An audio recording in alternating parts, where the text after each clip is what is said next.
বড়দিনে হঠাৎ করে আফ্রিকার দেশ নাইজেরিয়ায় হামলা চালায় যুক্তরাষ্ট্র। সামাজিক যোগাযোগ মাধ্যমে বিষয়টি নিশ্চিত করেছেন মার্কিন প্রেসিডেন্ট ডোনাল্ড ট্রাম্প। তবে প্রশ্ন হল, ট্রাম্প কেন এই হামলার নির্দেশ দিলেন? সত্যিই কি নাইজেরিয়ায় খ্রিস্টানদের উপর ভয়াবহ নির্যাতন চলছে, নাকি এর পেছনে রয়েছে রাজনৈতিক কোনো চাল? বুধবার সন্ধ্যায় নাইজেরিয়ার উত্তর পূর্বাঞ্চলীয় বর্নো অঙ্গরাজ্যের একটি জনাকীর্ণ মসজিদে ভয়াবহ বোমা বিস্ফোরণে নিহত হয়েছেন ৫ জন। এ ঘটনায় আহত হয়েছেন ৩৫ জনেরও বেশি মানুষ। এর আগেও মসজিদ ও জনসমাগম স্থলে আত্মঘাতী হামলা চালিয়েছে সহিংস গোষ্ঠী। হামলার জেরে নিরাপত্তা জোরদার করা হলেও নাইজেরিয়ার উত্তর পূর্বাঞ্চলে বেসামরিকদের উপর বিচ্ছিন্ন হামলা পুরোপুরি ঠেকানো যায়নি। এ ঘটনার পরদিনই দেশটির একাধিক স্থানে হামলা চালানোর কথা জানান যুক্তরাষ্ট্রের প্রেসিডেন্ট ডোনাল্ড ট্রাম্প। সামাজিক যোগাযোগ মাধ্যম ট্রুথ সোশ্যালে দেয়া এক পোস্টে ট্রাম্প লেখেন, নাইজেরিয়ার উত্তরাঞ্চলে আইএস সন্ত্রাসীদের বিরুদ্ধে তার নির্দেশে একটি শক্তিশালী ও প্রাণঘাতী হামলা চালানো হয়েছে। ট্রাম্পের দাবি, এই জঙ্গিরা নির্দোষ খ্রিস্টানদের নির্মমভাবে হত্যা করছে। এমন হত্যাকাণ্ড নাকি শতাব্দীতেও দেখা যায়নি। এই হামলা চালানো হয় বড়দিনের সময়। এতে এই বিষয়টি আরও বেশি আলোচনায় আসে।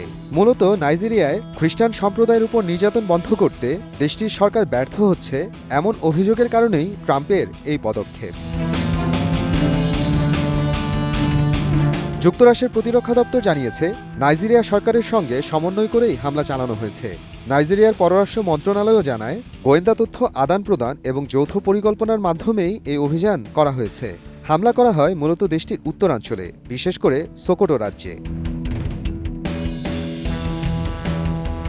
যুক্তরাষ্ট্রের ডানপন্থী ও রক্ষণশীল খ্রিস্টান গোষ্ঠীগুলো অনেকদিন ধরেই দাবি করে আসছে, নাইজেরিয়ায় খ্রিস্টানরা নিরাপদ নন। গত বছর রিপাবলিকান সিনেটর টেড ক্রুজ পর্যন্ত নিষেধাজ্ঞার কথা বলেন। তার দাবি ছিল, যারা খ্রিস্টানদের উপর সহিংসতা ঠেকাতে ব্যর্থ তাদের শাস্তি দেওয়া উচিত।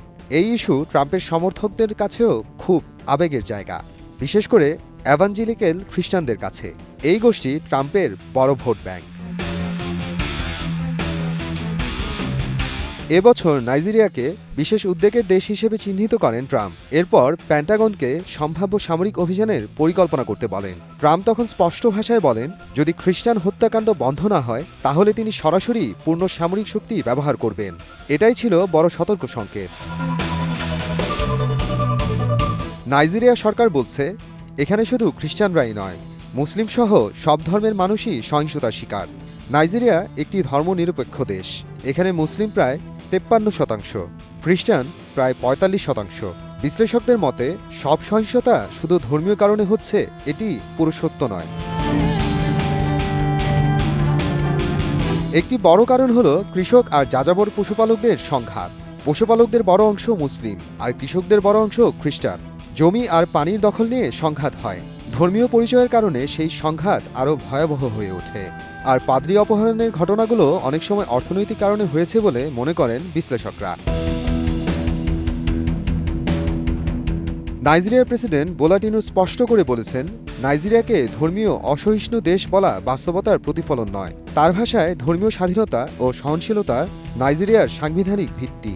সরকার বলছে, সন্ত্রাসবাদ যেই করুক, খ্রিস্টান, মুসলিম বা অন্য কেউ, সব ধরনের সহিংসতার বিরুদ্ধেই রয়েছে তারা।